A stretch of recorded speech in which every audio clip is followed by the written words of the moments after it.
Hello, my name is Laura Aramjan. I am an associate planner at Kittleson and Associates, a transportation planning and engineering firm that is working with the City of Lancaster on the Eastbound Connector, a dedicated bicycle facility through downtown Lancaster. This presentation is what was given during the public meeting on July 14th, 2021. The materials shared in the meeting and in this presentation are available on the Engage website.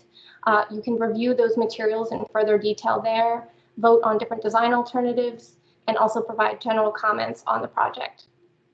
Throughout the presentation, we'll be giving you an overview of the project purpose, the existing conditions analysis that has been completed to date, the design toolbox for the project, and the concept designs for the project. We'll also be showing you a few different design alternatives that, as I mentioned, you'll be able to vote on the Engage website. The Eastbound Connector is, as I said, a dedicated design for a dedicated bicycle route through downtown Lancaster that works to implement recommendations from the Lancaster Active Transportation Plan, which identified a need for both an eastbound and a westbound route throughout the city. The project will evaluate connectivity alternatives to existing and planned bicycle infrastructure with the goal of creating a connected network through Lancaster. As I mentioned, this project was identified in the Lancaster Active Transportation Plan that was adopted in 2019.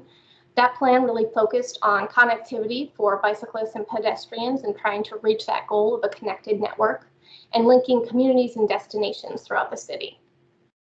Throughout the project, it really focused on serving more ages and abilities with the active transportation network. When we think of folks that feel comfortable biking, there's a large percentage of the population that is interested in biking but concerned. They don't feel comfortable biking on the facilities that are out there today. In order to get more folks from this interested but concerned demographic, we need to provide facilities that are separated, buffered, and provide a greater level of safety for the users to make them feel comfortable on those routes. One of the routes identified in the Active Transportation Plan, the westbound bicycle connection on Walnut Street, was installed in 2019, and this project will look to create the eastbound pair identified as a route on Lemon Street. This project also helps to implement recommendations from the recently adopted Lancaster Vision Zero Action Plan. Vision Zero is a strategy to eliminate all traffic fatalities and severe injuries while also increasing safe, health, and equitable mobility for all. The Vision Zero Action Plan for Lancaster identified a high injury network, so where there are roadways that have a high level of crashes, in particular fatalities and high injury crashes, as well as intersections that are problematic for crashes. The Eastbound Connector corridor has some of the locations that coincide with that high injury network. The blocks on Lemon Street from Mulberry Street to Lime Street is identified on the high injury network. And the intersection of Lemon Street and Water Street is one of the top 10 high crash intersections in that plan. So this project provides an opportunity to increase safety for all users on the roadway, especially vulnerable users, including pedestrians and bicyclists. For the project extent, we are looking the eastbound connector itself. The route would go from State Street and Buchanan all the way over to Reservoir Street and Fulton Street. You can see that those are the routes identified in the red and the blue. The difference between those two colors, the blue, which is the section between College Avenue and Walnut and Shippen Street, is the location that is slated to go into construction in 2022. So we will be developing designs, final design concepts for that section so that can go into construction. The areas in red that are west of College Avenue and east of Walnut Shippen are in concept design. These do not have construction funding identified so far, so we want to look at the design concept so we can see how the route will, in the long term, operate. But this will take a little longer to go into construction. We also are identifying connectivity opportunities, connection points to that westbound Walnut Street route that has already been constructed, as well as connections to some of the other existing and planned bicycle facilities in the area. So we'll be looking at concept designs for these connections at Race Avenue and Walnut Street and Reservoir and Chestnut Street, and showing you concepts for those. In terms of the project timeline, we kicked off our existing conditions analysis in April of 2021. Some initial route analysis was completed to identify Lemon Street as the preferred alternative. That was completed in 2020, but we kicked off existing conditions and concept design in April of 2021, and we're looking to finish up concept design through the summer. And after the concept design has been completed and finalized based on public feedback, in late summer, early fall, we will be moving into phase 2, final design, getting those designs buttoned up, developing a cost estimate, and getting construction documents ready so that in spring of 2022, phase 3 construction can go into place. And once again, that will take place on Lemon Street from College Avenue all the way to Shippen and Walnut. For the project vision and goals, the vision for the eastbound connector corridor is that people will travel comfortably and safely by bicycle along the eastbound corridor between communities and destinations. We've identified several goals for the project, including creating an eastbound connector through downtown, creating a low-speed environment that feels comfortable and safe for people biking and walking, increasing the number of people biking on Lemon Street and through downtown Lancaster, and reducing crashes for all modes of travel. So once again, we're starting to reach some of the goals of Vision Zero and the active transportation plan. As I mentioned, some work in 2020 went into identifying the route for the eastbound connector.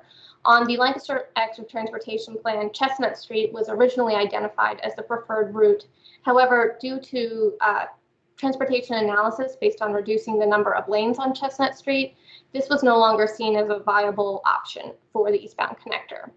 The team looked at 3 different alternatives, one using Lemon, Shippen, and Fulton Street, one using Chestnut, Cherry, and Marion Street, and a third alternative looking at Grant Street with a jog around King Street.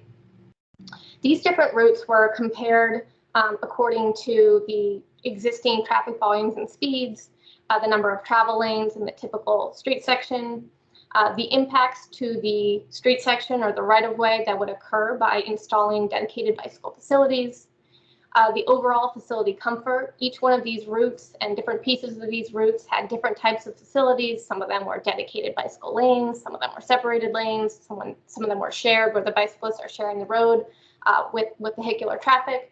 So we looked at what those different facilities look like and how comfortable they are. How many of those facilities are getting at that greatest number of interested but concerned users that we're trying to attract to the facility. We also looked at overall connectivity. How well do these different routes connect to existing and proposed active transportation routes? And what's the adjacent land use? Where do we have some spots that might have very high commercial activity that might cause some conflicts with the biking versus slower residential areas that might make for a more comfortable facility? So we evaluated each of the routes according to those metrics. And from that, we determined that Lemon Street is the preferred alternative, recognizing that it is two-way. Most of the corridor is two-way, which helps to slow traffic down. It has relatively low existing speeds and volumes. It connects very well to other infrastructure, including existing and planned active transportation infrastructure. And it's predominantly residential and has a relatively low number of potential conflicts along the corridor. Once the corridor was identified, we did a deep dive into the existing conditions on Lemon Street. This included looking at traffic data, speed data, bicycle crash counts and data, as well as transit data. You can see that eastbound connector Lemon Street has stops on the Red Rose Transit Authority, as well as a couple stops on Buchanan. There's other things to consider on the route that impact design, including ADA parking spaces that need to be maintained, driveways, loading zones, and fire hydrants. And all of this information was also verified during a field visit where a couple staff members went out, reviewed the entire corridor, and identified where these different elements are located. As I mentioned, we also looked at vehicle volumes and speeds. The On eastbound and westbound Lemon Street, you have around 4,800 to 7,700 vehicles per day. These numbers typically point to a need for having more separated facilities. The more higher speed and volume you have, the more need you have for separated bicycle facilities. Speeds relatively low, 85th percentile speeds, so 85% of the cars that were counted were shown as going between 24 and 31 miles per hour, so relatively low relative to the 25 mile per hour speed limit. Bike counts were also collected at 2 intersections along the Lemon Street corridor last September, and approximately 20% of all bicyclists observed at the intersection of College Avenue were traveling east on Lemon Street, and at the intersection of Mulberry Street, over 40% of bicyclists observed were traveling east on Lemon Street. We also looked at crash analysis, so we can start to see what are the potential problem areas along the corridor, and what are and pointing to any additional design treatments that are needed to help mitigate crash concerns. Between 2015 and 2019, along the eastbound connector corridor, there were 9 pedestrian crashes, including 1 fatality and 4 bicycle crashes. During this time, there were also 193 total crashes within 250 feet of the study intersection area, most of which were angle crashes. We took a look at the existing bicycle infrastructure so we can see how this new proposed facility would intersect. As you can see, there are existing bike lanes present on College Avenue, Walnut Street, Broad Street, Mulberry Street, Charlotte Street, Prince Street, and Buchanan Avenue. Additionally, there are several proposed bicycle facilities in the study area, including bike lanes on President, Prince, and Queen, and a bicycle boulevard on Water Street. I will note that the Water Street and Lemon Street project both are being designed by Kittleson, and we are making sure that the intersection of Lemon Walnut is being very closely coordinated between the 2 projects. Based on the existing conditions analysis, we developed a design toolkit that can be used throughout the eastbound connector corridor. Some of the mid-block options that we have for the design toolkit in terms of bicycle facilities, we are looking at parking separated bike lanes. This is similar to what you have on Walnut Street, where the bike lane is directly adjacent to the curb, usually about a 5-foot bike lane, then a 3-foot buffer space, followed by a 7 to 8-foot parallel parking space, and then the lanes of vehicular travel. The next option in our toolkit is a buffered bike lane. In this scenario, parking remains directly adjacent to the curb. The bike lane is next to the parking lane, and then you have a painted buffer space between the bike lane and the vehicular travel lane. The next option, and this is what you have on Mulberry Street, is where the bike lane is directly adjacent to the parking lane, and there is no buffer, physical painted buffer between the parking lane or the vehicular travel lanes. And finally, we also have shared lane options. This is where there's no dedicated, separated bicycle facility.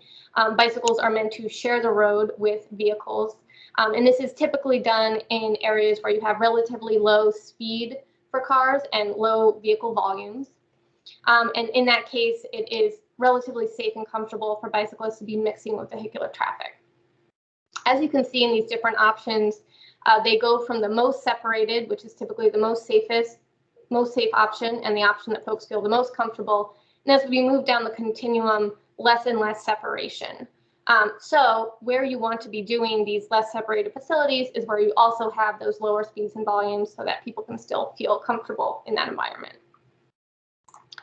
In addition to some of the typical sections in the bicycle facilities, we also looked at different improvements along the corridor, and these improvements are going to help with overall safety, not just for bicyclists, but for all users, especially pedestrians. One of the big tools in our toolkit is daylighting. This is done at intersections to ensure that there is adequate sight distance at intersections adjacent to the crosswalk. Those of us living in cities recognize that a lot of times we're trying to get as many parking spaces in as we can, and people park right up to the crosswalk. The problem with that is that you can't see when people are entering the crosswalk. You can't see when different movements are happening at the intersection, And by blocking off that space at the intersection so that no cars can park there, you keep the intersection nice and open, so you're aware of all the different users, all the different turns and movements that are happening. And this really keeps things safer for bikes, for pedestrians, for transit users, and for cars as well. So daylighting is one of the critical things that we want to do throughout the corridor to make those intersections safer, especially keeping in mind that this is on the high entry network. We're also looking at new markings at crossings and especially at conflict markings. So doing high visibility crosswalks to help improve that pedestrian environment. And for the bikes at crossing, doing the skipped painted green conflict markings that alert bikes and vehicles that this is a conflict zone and they should expect to see cars moving in and out of the space. We're also looking at locations for bike boxes along the corridor. This allows bikes to get ahead of traffic, have a spot to queue up, and help them make turning movements along the corridor. And we're pointing out spots on the design plans where we are installing bike boxes. I wanted to take a brief moment to talk a little more about parking separated bike lanes, recognizing this is a relatively new design type that has been installed in Lancaster, in Pittsburgh, and Philadelphia, and also nationwide. This is where we are switching the location of the parking and the bike lane. So instead of the parking being right next to the curb, the bike lane is next to the curb. We then have a painted buffer space, and then the parking is next to the vehicular travel lanes. There are some challenges that go along with design for parking separated bike lanes, but a lot of design best practices that are out there that, if installed correctly, can ensure that these are really successful, safe facilities. So safety is one of the challenges, and making sure especially that safety at intersections is focused on. Parking separated bike lanes have been shown to increase safety overall, especially at mid-block locations, and reduce collisions for all modes. However, intersections need to be handled carefully. That's where that intersection daylighting that I brought up on the previous slide is so important, making sure that those sight lines are clear so that when vehicles are going to turn at an intersection, they can see the bikes ahead of them. If cars are parked right up to the intersection, they're unable to see the bikes until they're at the intersection, which can cause problems. So that daylighting is really integral to make sure that the intersections are handled safely. There can be some loss of parking in parking separated bike lanes. We still have the bulk of that mid-block parking is still in place. That is not going away. However, there is some parking that may need to be removed at the intersections to ensure that those adequate sight distances and daylighting are met. Now, a lot of times the daylighting that we're enforcing is really following vehicular code, which says that you're not allowed to park within 20 feet of a crosswalk for visibility. However, a lot of times that's not enforced today, it's not marked today, and so we recognize that there is some parking that may be lost due to that, and in other cases where we're dealing with driveways, there may be some additional spots that are lost. There can be a potential for increased collisions with parked cars if you still have a lot of speeding on the roadway. This is a little bit different on Lemon Street than it is on Walnut Street. Walnut Street has 2 lanes going in the same direction, so speeds tend to be a little higher on Walnut Street. On Lemon Street, where we have a 2-way facility, there's some natural traffic calming that takes place as a result of that 2-way facility, which tends to keep speeds lower. Additional traffic calming treatments can reduce vehicle speeds even further if this continues to be an issue. We also want to note that there can be concerns with vehicles where, even when there is a dedicated bicycle facility, such as a parking separated bike lanes, that cyclists may still choose to use vehicular travel lanes. And we just want to note here that, once again, we are trying to provide facilities that appeal to the largest range of users and those that feel the most comfortable when they are in a separated facility. That doesn't preclude another cyclist from being comfortable in the travel lane and choosing to share that with vehicles. But in general, we are trying to create that all ages, all ability facility that a wide range of folks would feel comfortable using.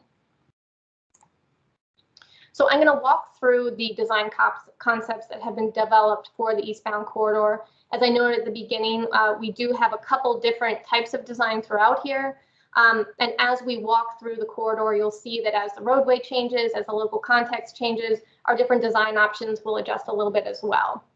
We're going to start by walking through the eastbound corridor itself, starting at State Street and ending over at Reservoir. And after we've walked through that overall eastbound corridor, we'll then talk a little bit about the design options for the connection points that will get you up to Walnut Street and over to the other bicycle facilities. So starting on Buchanan Avenue from State Street to College Avenue, I do want to note that throughout this section, we'll be using this key map up in the right-hand corner that will always point you to the area that's being discussed. So for Buchanan Avenue, we looked at two different alternatives. And alternative one is having bike lanes on both sides of the street. These are bike lanes that are next to the vehicular travel lane. So you still have the parallel parked cars next to the curb, then a bike lane, a travel lane, and that repeats on the other side of the street. This is similar to what is existing on Buchanan between Race Avenue and College Avenue. So this would be extending this out for another block.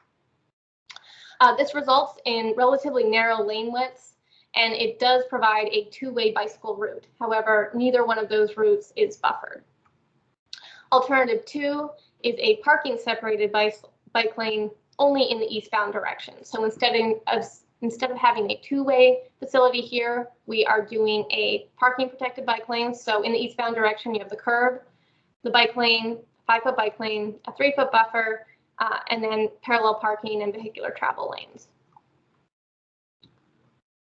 This is one of the options that you can vote on Engage, and we invite you to do so there.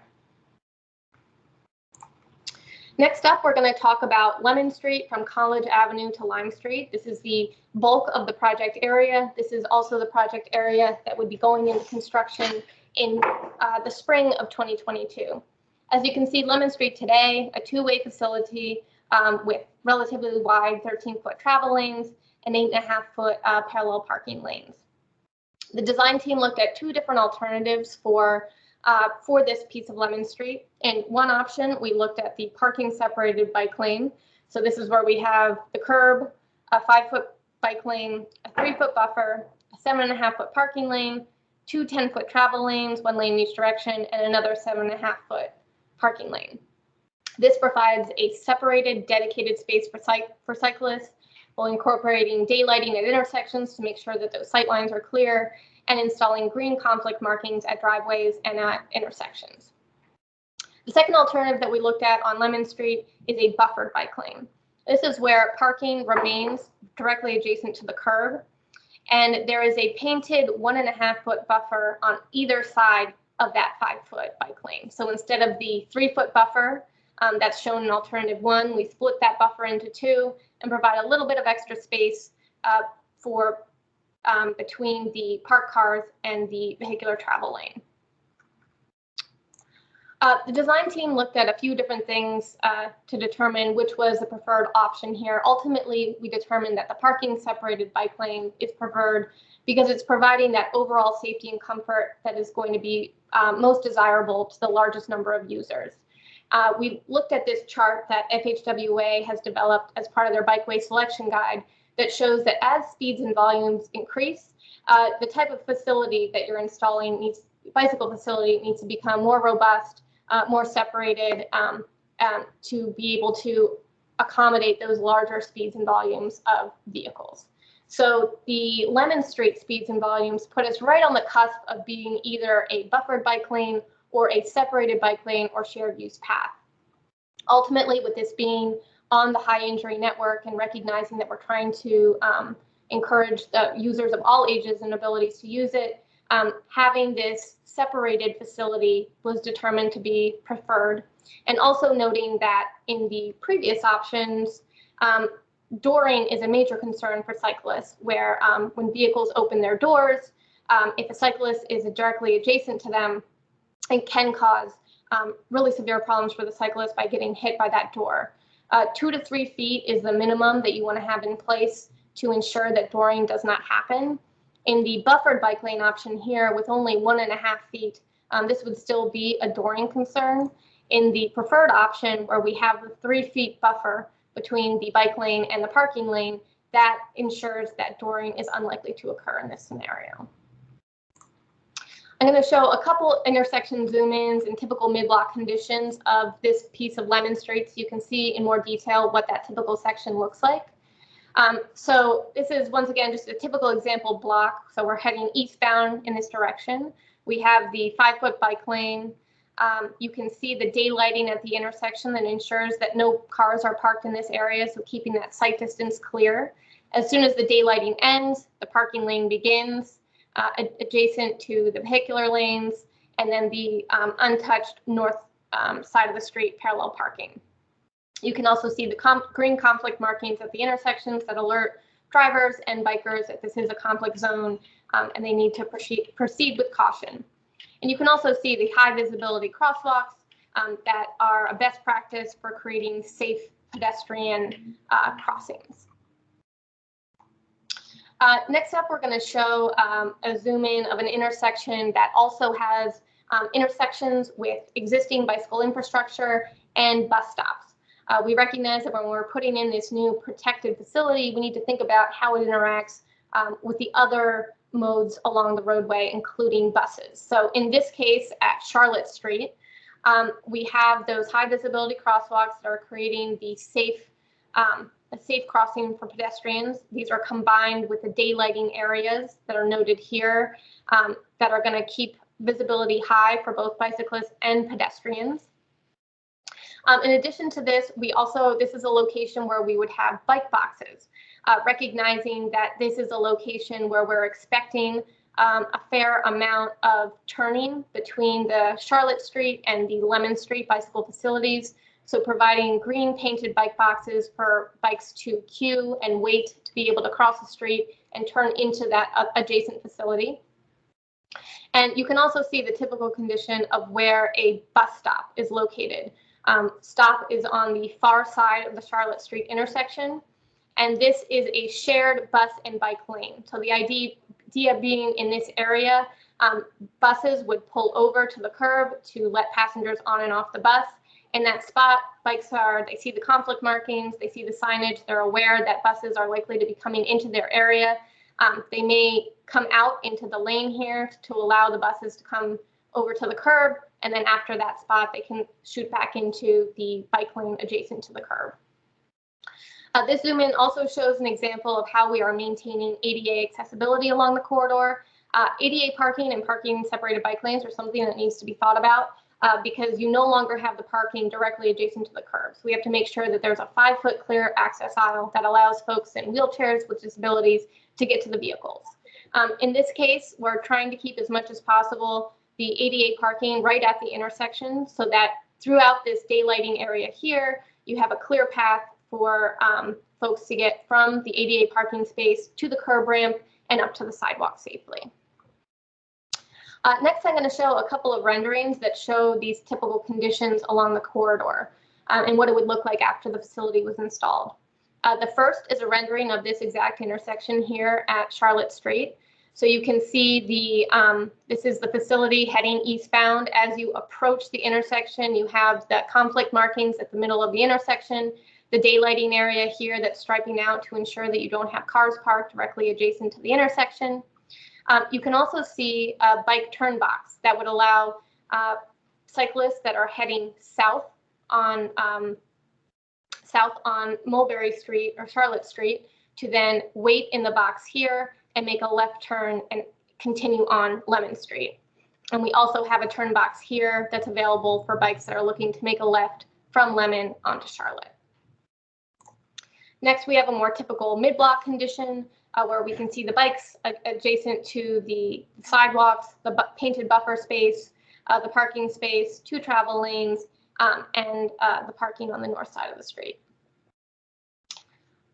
From here, we're going to move away from the parking separated portion of the project.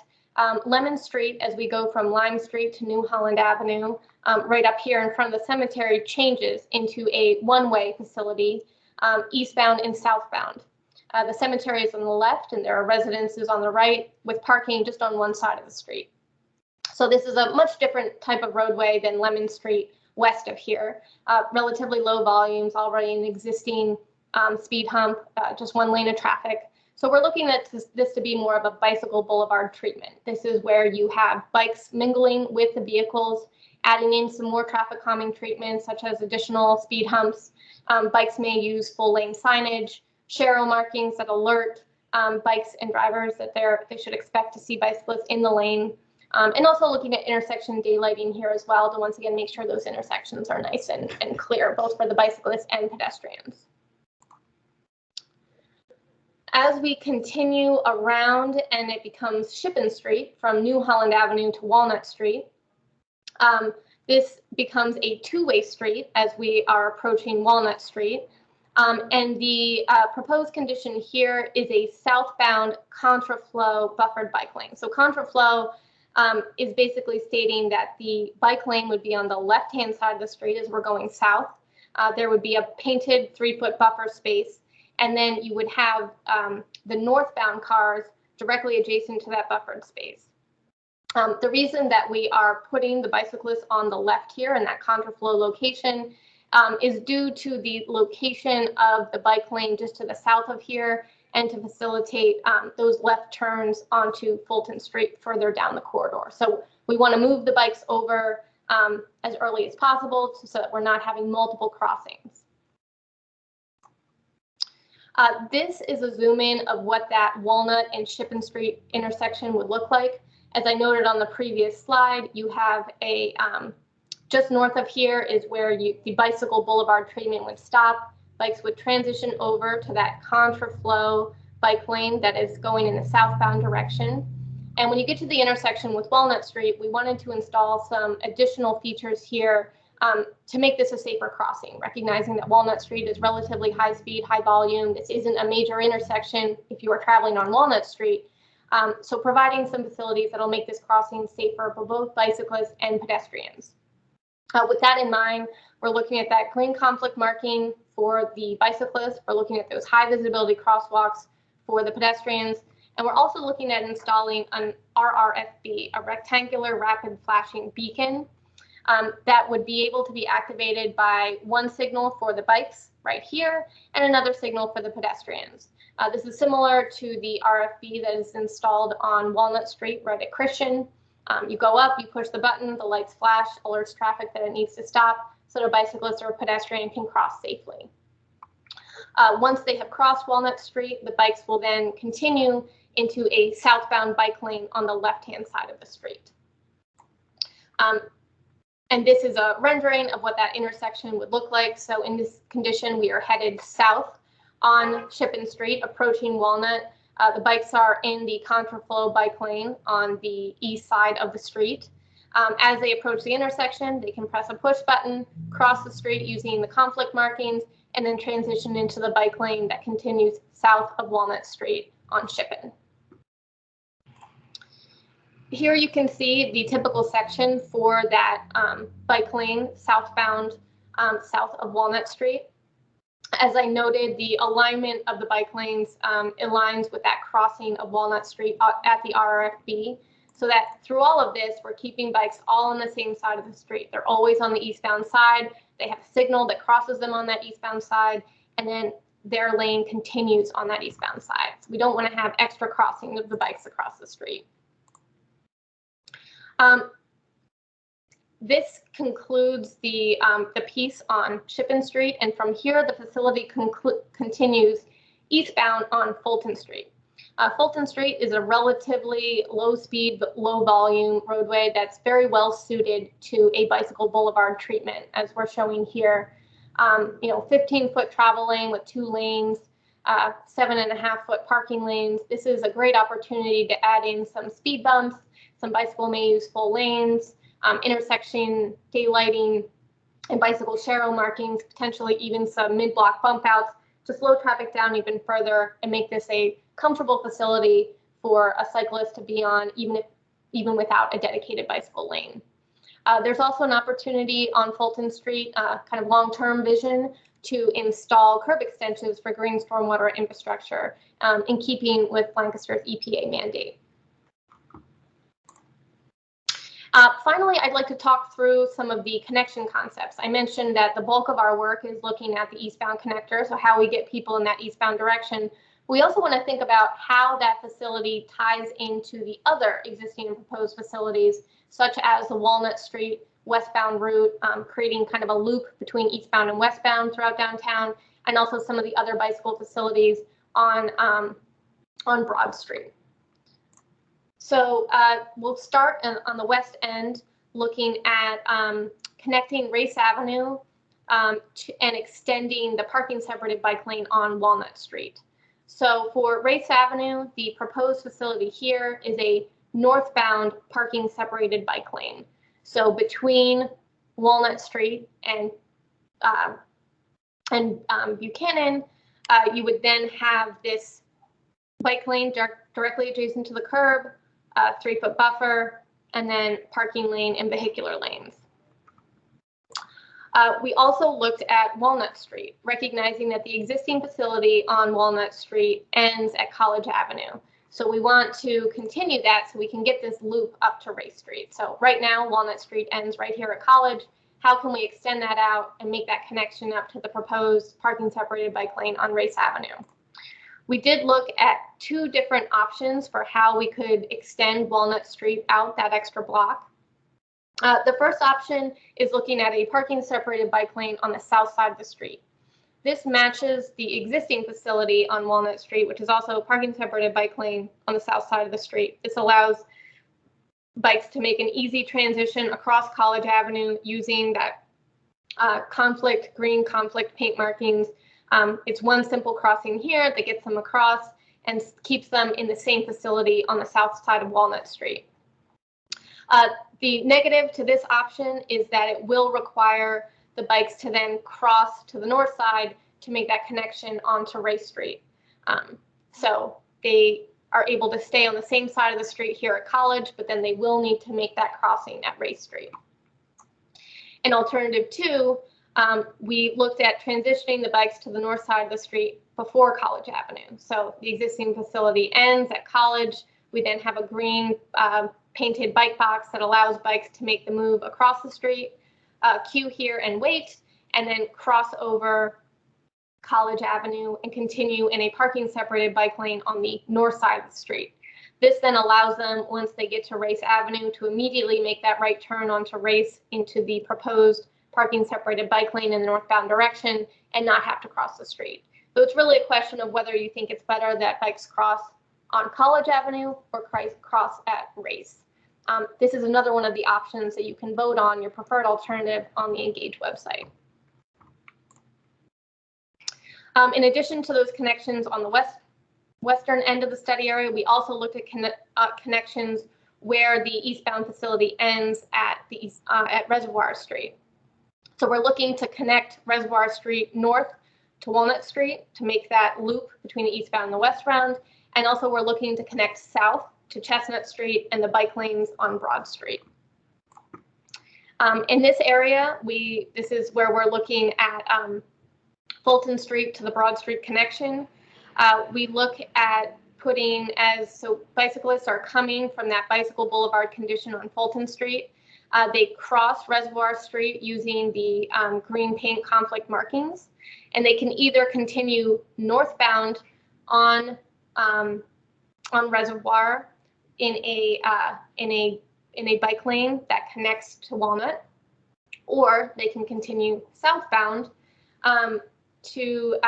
in a bike lane that connects to Chestnut and ultimately to Broad. So basically, this is a bike lane that switches directions at Fulton Street, and it's northbound north of Fulton, and it is southbound south of Fulton, and making those connections to the other key existing facilities. In terms of the project next steps, we'll be working to incorporate the public input that was received at the public meeting, public input on Engage, and surveys that have been released by the city about the project. Based on the input received, we will update and complete the planning and concept design phase, finalizing those concept designs. And then we'll move into the final design phase for the piece between College Avenue and Walnut and Shippen, getting final construction documents and all the approvals required so that construction from College to Walnut and Shippen can begin in spring of 2022. This concludes the presentation on the eastbound connector. On the slide, we have contact information for Kittleson Associates. The project manager for Kittleson is William Weissmantel. You can email him here. You're also welcome to reach out to Cindy McCormick, the City of Lancaster. And we also have on here the QR code for the Engage page, so you can go on, find out more information about the project, vote on your preferred alternatives, and provide any additional comments. We thank you for your time in viewing this presentation and look forward to hearing from you. Thank you so much.